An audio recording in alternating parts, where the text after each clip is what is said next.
ஓம் முருகா போற்றி, கந்தா போற்றி, கடம்பா போற்றி, கதிர்வேலா போற்றி, அறுவடை வீடு கொண்ட முருகப்பெருமானே போற்றி போற்றி. என் செல்லமே, என் மீதான பக்தி உண்மை என்றால் இன்று செவ்வாயில் இதை நீ கேட்டுத்தான் ஆக வேண்டும். இது திருச்செந்தூர் முருகப்பெருமானின் உத்தரவு. இந்த நல்லதொரு விடியலில் ஓ முருகா சரணம் என்று ஒரு 6 முறை பதிவு செய்துவிட்டு நான் சொல்வதை கவனமாக கேள்.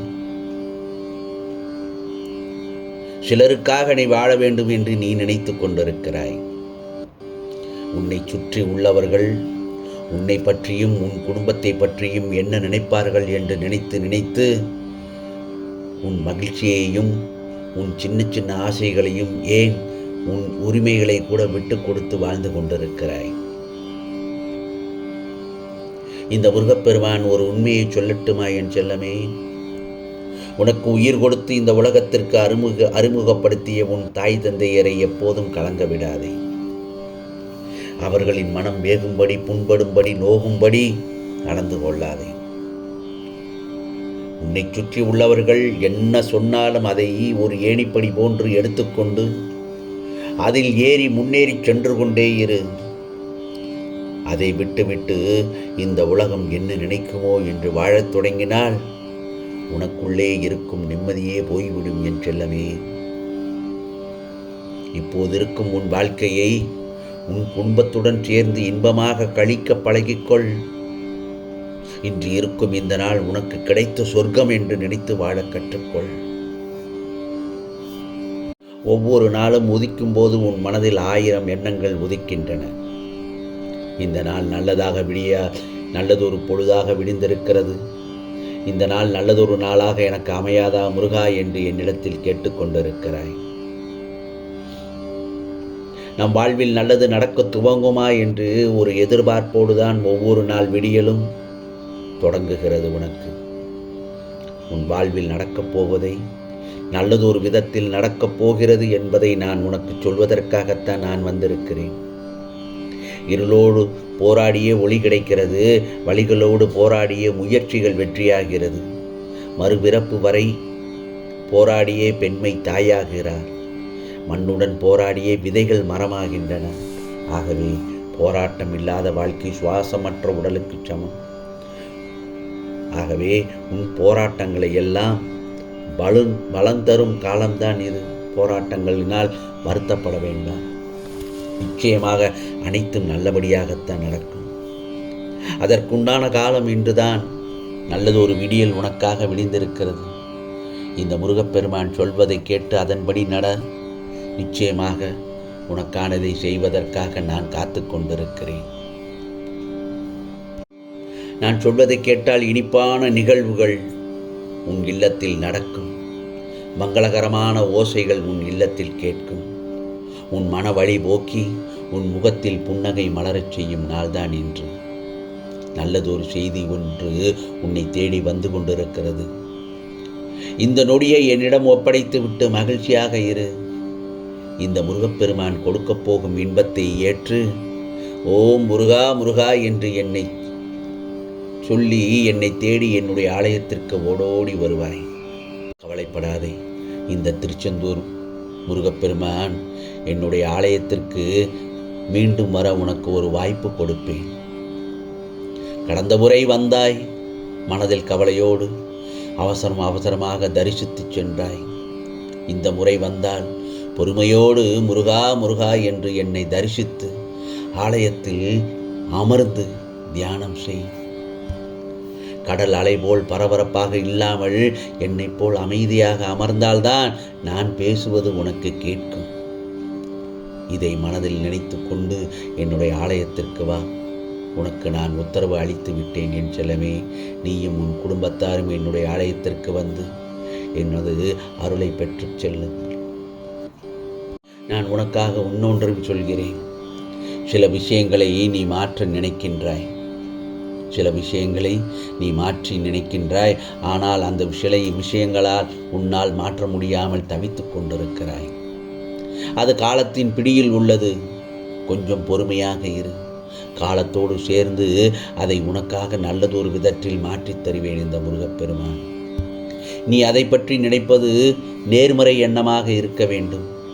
புரிகிறதா? பலருக்கு மனதில் ஆசைகள் நிறைய இருக்கின்றன, ஆனால் அது கற்பனையாகவே முடிந்து விடுகின்றன. அப்படித்தானே கவலைப்படுகிறாய்? கவலைப்படாதே. நீ நேர்மறையாக நினைக்கும் ஒவ்வொரு செயல்களையும் நிச்சயமாக இந்த முருகப்பெருமான் நல்லதொரு விதத்தில் முடித்து தருவேன். நீ நேர்மறையான எண்ணங்களோடு என்னை தரிசிக்க வந்தால் நிச்சயமாக நீ நினைத்தது எல்லாவற்றையும் நடத்தித்தர இந்த முருகப்பெருமான் நான் காத்து கொண்டிருக்கிறேன். நீ ஆசைப்பட்டது போலவே நீ ஆசைப்பட்டவருடன் மன வாழ்க்கை அமையும். நான் உனக்கு சத்தியத்தோடு கொடுத்த வாக்குகள் நிச்சயமாக பலிக்கும். நிச்சயமாக அப்படி நடக்கவில்லை என்றால் என் ஆலயம் வந்து என் முகத்தை பார்த்து என்னிடத்தில் கேள்வி கேள். என் வாக்கை காப்பாற்ற நான் என்றும் மறந்ததில்லை. வாழ்க்கையை பற்றிய வீண் பயத்தை உதறி தள்ளிவிட்டு நிம்மதியாக இரு. அதைத்தான் உன்னிடத்தில் சொல்லிக்கொண்டே இருக்கிறேன். கவலைப்படாமல் இருந்தால் உனக்கு ராஜயோகம் தொடங்கிவிட்டது என்று நான் உன்னிடத்தில் அடித்துச் சொல்கிறேன். என் செல்லமே, உன் போராட்டங்கள் ஜெயிக்கப் போகிறது. உன் வாழ்விற்கான நல்ல வழிகளை உருவாக்கப் போகிறேன். உனக்கு வேண்டியதையெல்லாம் வழங்கப் போகிறேன். கஷ்டப்பட்ட காலத்தில் எல்லாம் தைரியமாக இருந்த என் செல்ல குழந்தை, இஷ்டப்படும் காலத்தில் ஏன் கலங்கி நிற்கிறாய்? உன் இஷ்டப்பட்ட அனைத்தையும் உன் கைகளில் சேர்க்கப் போகிறேன் இந்த முருகப்பெருமான். ஆகவே நீ விரும்பியதை எல்லாம் உன்னிடம் சேர்க்க வேண்டிய நேரம் இந்த நாள்தான். இருட்டிலேயே இருக்கிறேன் என்று கவலைப்படாதே. இந்த நல்லதொரு விடியல் உனக்கானதாகத்தான் விடிந்திருக்கிறது. உன் கஷ்டங்களுக்கும் கவலைகளுக்கும் கண்ணீருக்கும் இன்றோடு கடைசி நாள் ஆகிறது.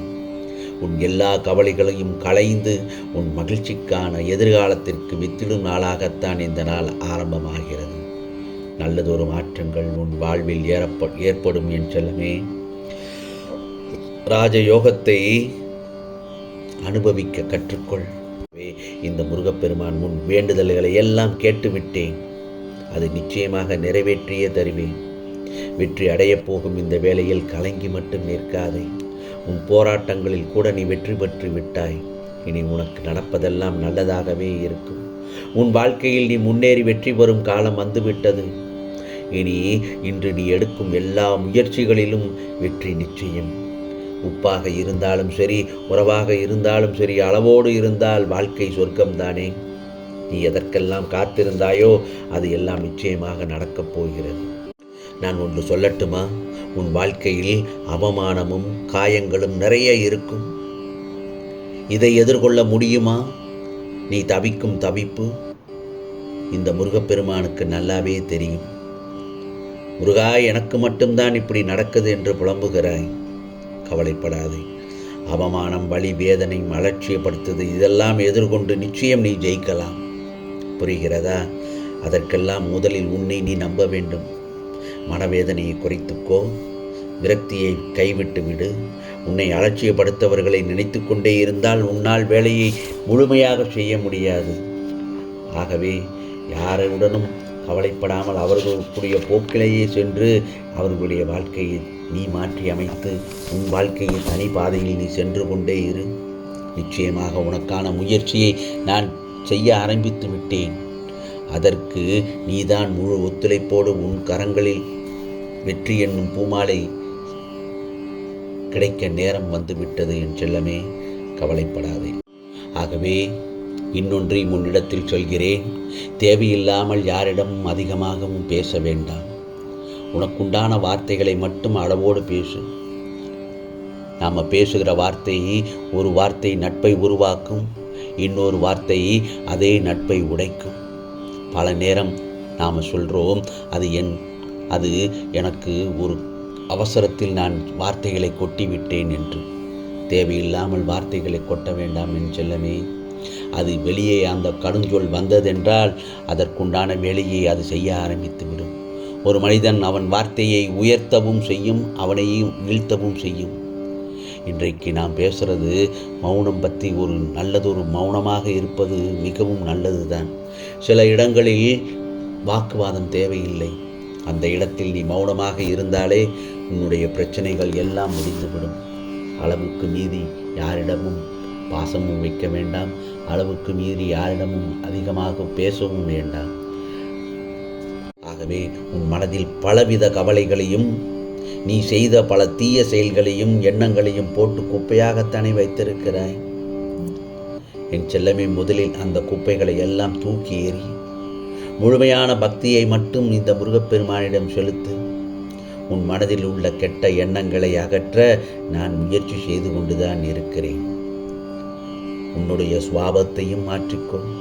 உன்னுடைய வாழ்க்கையில் ஏற்பட்ட துன்பங்களை எல்லாம், துயரங்களை எல்லாம் அகற்றி உனக்குள் இருக்கிற கெட்ட சிந்தனைகளையும் அகற்றி விடத்தான் இந்த முருகப்பெருமான் சொல்லிக்கொண்டே இருக்கிறேன். நான் சொல்வதை கவனமாக கேள் என்று. எல்லோருக்குமே நான் சொல்வது நடப்பதும் இல்லை, எல்லோருக்குமே நான் சொல்வது நடக்காமல் இருப்பதும் இல்லை. ஏனென்றால் அவரவர் செய்த கர்ம வினைக்கும் அவரவர் என் மீது கொண்ட நம்பிக்கைக்கு ஏற்றவாறு நான் சொல்லும் சத்திய வாக்குதான் இது. இதை யாராலும் இல்லை என்று சொல்லவே முடியாது என் செல்லமே. ஆகவே இந்த முருகப்பெருமான் என் செல்ல பிள்ளைகளுக்கு கொடுப்பதை யாராலும் தடுக்கவும் முடியாது. எல்லோருக்கும் பிரார்த்தனைகள் நிறைவேறத்தான் போகிறது. நான் சொல்வதெல்லாம் என்ன தெரியுமா? உன் சுபாவத்தை மாற்றிக்கோ. பிறருக்கு உதவி செய். பிறருக்கு உதவி செய். உனக்கு 2 மடங்கு நல்லதொரு நிகழ்வு உன் வாழ்க்கையில் நடக்கத் தொடங்கும். கவலையில்லாமல் நிச்சயமாக நீ நல்லதொரு பலன்களை அனுபவிப்பாய். நீ கேட்ட எல்லாவற்றையும் இந்த நல்லதொரு விடியலில் இந்த முருகப்பெருமான் உன் கரங்களில் சேர்க்கப் போகிறேன். உன் பிரார்த்தனை அனைத்தும் நிறைவேறப் போகிறது. நான் கொடுப்பதை பெற்றுக்கொள் என் செல்லமே. இது முருகனின் அருள் வாக்கு. என் மீதான பக்தி உண்மை என்றால் நான் சொல்வதை கேட்டே ஆக வேண்டும் என்று சொன்னேன். நிச்சயமாக கேட்டுவிட்டாய். உனக்கானதெல்லாம் நிச்சயமாக நல்லது நடக்கும். நல்லது மட்டுமே நடக்கும். அதுவும் நன்மையாகவே இருக்கும். ஓம் சரவண பவ. ஓம் சரவண பவ. ஓம் சரவண பவ.